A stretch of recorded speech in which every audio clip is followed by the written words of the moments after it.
Yo les gens, j'espère que vous allez bien, je vous retrouve aujourd'hui pour une nouvelle vidéo sur Forza Horizon 5, une vidéo dans laquelle je vous propose de partir pour un petit gameplay avec la Mini de 1965 en édition Forza.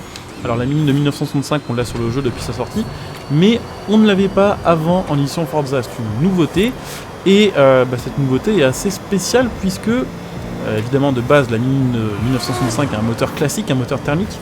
Et là, l'édition Forza, ils mettent un moteur électrique. Alors j'avoue, quand ils l'ont présenté, j'ai pas capté tout de suite, je pensais simplement que le son du gameplay était trop faible, et que du coup on n'entendait pas le moteur, ou alors qu'il y avait un énorme turbo et que du coup on n'entendait que le sifflement.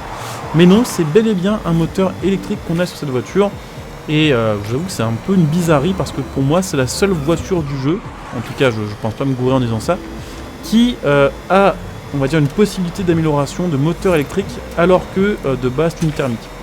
Donc on a l'équivalent de 230 chevaux, on a une caisse qui fait 650 kg, qui est en 4 roues motrices, alors ce qui est bien pour certaines choses et moins bien pour d'autres, j'en parlerai un petit peu après dans cette vidéo.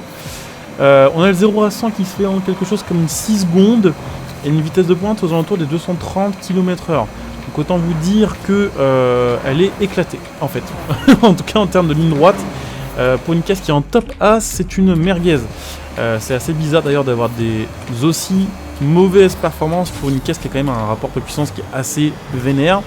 Voilà, hein, si on remet le truc sur des chiffres un peu plus classiques, c'est comme si on avait une caisse qui faisait 700 chevaux pour environ 1,8 tonne. Mais pour le coup, voilà, elle est en top A, ce qui veut dire qu'à la moindre amélioration, vous passez en S1. Et on a l'accélération et la Vmax d'une caisse qui serait en top C, peut-être en début de D. Voilà. Alors par contre, à côté de ça, je vous le disais, on est en 4 roues motrices, donc bon, c'est une voiture qui décolle assez facilement. Et surtout, elle est minuscule, et vu que les roues sont vraiment dans les coins, on a une maniabilité qui est quand même assez pétée. Alors le truc, c'est que on a quand même un gros côté sous-vireux, donc ça c'est vraiment dû aux 4 roues motrices du jeu avec la physique de Forza, c'est assez chelou parfois. Mais on a une caisse qui est pas dégueulasse à conduire et qui est assez cheatée en fait, je pense, au final, pour les petits circuits, même éventuellement pour de la course sur terre, où elle a vraiment un énorme avantage. Alors par contre, dès que vous allez sur un truc où il y a de l'autoroute ou un petit peu de ligne droite, elle a zéro chance. Ce que je vous propose, c'est d'aller regarder les améliorations. Alors je ne sais pas s'il y en a, ça se trouve il n'y en a aucune et du coup la vidéo va être relativement courte. Mais j'ai quand même envie de regarder s'il y a possibilité, peut-être, de la mettre en S1 et de la transformer peut-être en vraie bonne voiture. Voire peut-être même de la remettre en thermique. Je sais pas, peut-être que ce sera possible aussi. Via les améliorations. Alors je vais juste récupérer mon petit cadeau, même si la Vul, j'en ai déjà 3 et j'essaie de les vendre, personne n'en veut. Donc voilà, d'ailleurs si jamais vous avez de l'argent sur le jeu et que vous voulez aider cette sauvegarde, n'hésitez pas à acheter mes bagnoles. Voilà, j'en ai mis plein à vendre avec mon pseudo Equinox YT2. Il y a tout, mais il y a surtout des cases vraiment pas chères, j'ai mis au minimum des prix.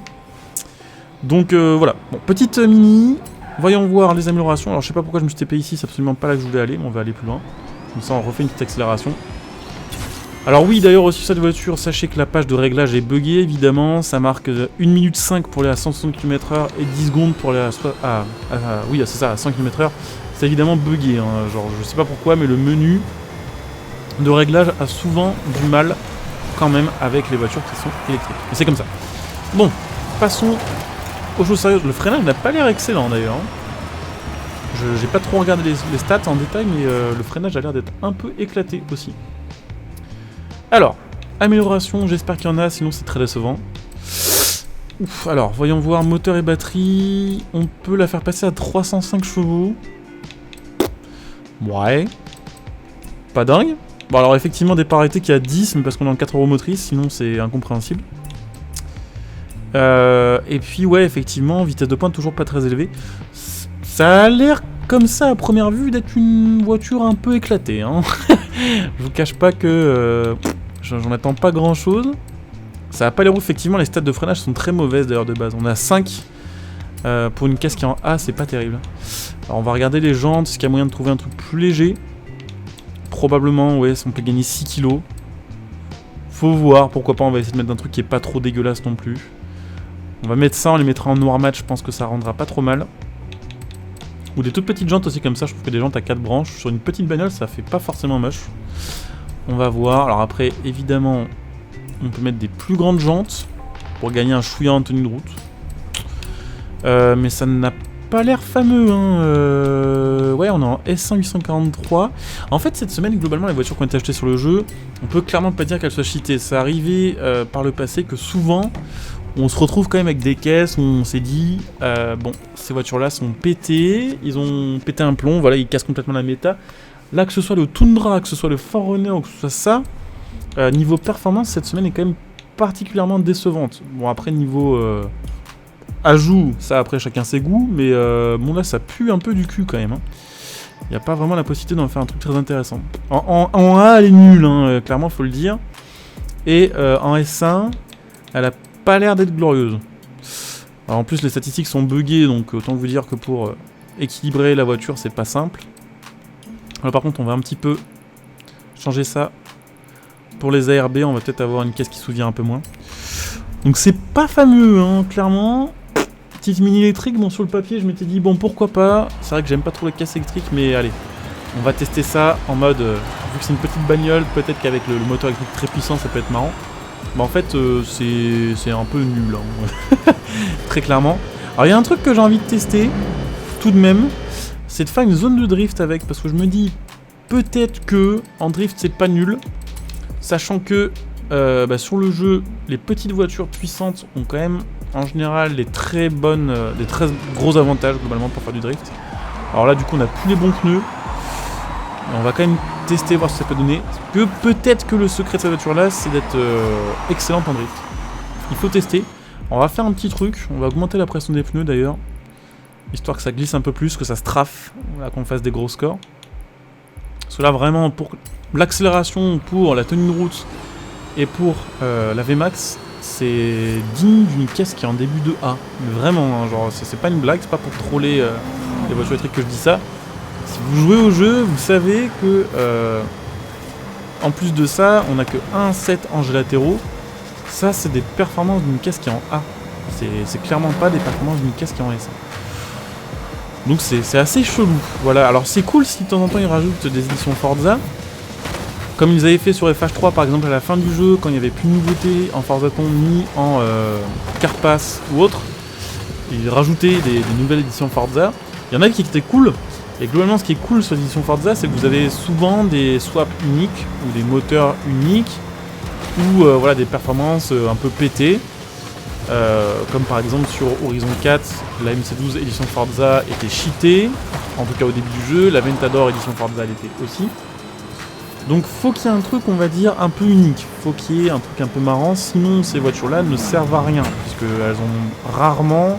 Enfin c'est pas des modèles uniques, vous voyez ce que je veux dire, c'est l'esthétique d'une voiture classique de Forza, donc un peu useless. Donc on va voir en drift ce que ça donne, sur cette petite zone-là. Est-ce qu'il y a moyen... Ah, elle a pas assez de puissance, alors après effectivement vous allez me dire les pneus slick pour drifter c'est pas l'idéal. Je veux bien, sauf que avec d'autres caisses bien plus puissantes, en pneus slick ça passe. Et en général, ce qui passe en pneus slick passe vraiment encore mieux en pneus drift. Mais elle n'a pas vraiment cette possibilité-là. Enfin, en tout cas, j'ai pas vu. On va regarder, peut-être qu'en pneus drift ce sera incroyable. Vous savez quoi, on va quand même tester, histoire de ne pas passer pour le bolos de service. On va aller à la maison l'équiper de pneus drift. Et on va la réessayer sur cette zone-là. Là on a fait un score qui était ok, genre 3 étoiles, mais qui était vraiment pas dingue. Donc là je vous avoue c'est un petit peu la déconvenue, c'est un petit peu la déception cette semaine. Le Tundra est plus sympa que ce que je pensais, le 4Runner aussi.